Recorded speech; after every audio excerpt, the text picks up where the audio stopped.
മലപ്പുറം അരീക്കോട് നിന്നാണ്. അവിടെ ലഹരിക്ക് അടിമയായ ഒരു യുവാവ് പോലീസ് ജീപ്പിന്റെ ചില്ല് തകർത്തു. മലപ്പുറം അരീക്കോട് നിയാസ് എന്നയാളാണ്.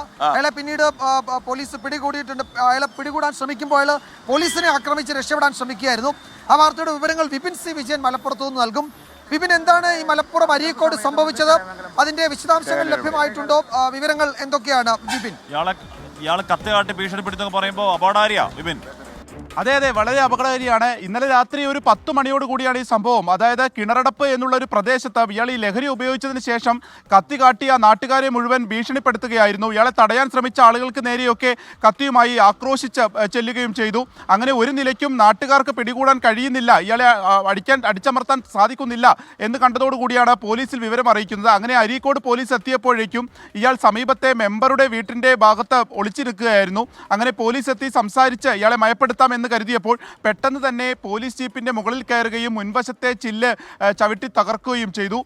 പിന്നീട് ബലം പ്രയോഗിച്ചാണ് പോലീസ് ഇയാളെ കീഴടക്കേണ്ടി വന്നത്. നിയാസ് എന്നാണ് പേര്, 30 വയസ്സ് മാത്രമാണ് പ്രായം. അപ്പോൾ ഈ നിയാസിനെ പിന്നീട് പോലീസ് എല്ലാവരും കൂടി ചേർന്ന് ബലം പ്രയോഗിച്ച് തന്നെ കീഴ്പ്പെടുത്തുകയായിരുന്നു. അതിൽ വീണ ഒരു പോലീസുകാരന് പരിക്കേറ്റിട്ടുമുണ്ട്. അങ്ങനെ കൊണ്ടുവന്നതിന് ശേഷം ഇയാളിലെ ആ ലഹരി അടങ്ങുന്നില്ല. അങ്ങനെ ഇപ്പോൾ മഞ്ചേരി മെഡിക്കൽ കോളേജ് ആശുപത്രിയിൽ പ്രവേശിപ്പിച്ചിരിക്കുകയാണ്. അപ്പോൾ പൊതുമുതൽ നശിപ്പിച്ചു, അതുപോലെ തന്നെ പോലീസുകാരെ ആക്രമിച്ചു തുടങ്ങിയ വകുപ്പുകളാണ് ഇപ്പോൾ ചുമത്തിയിരിക്കുന്നത്.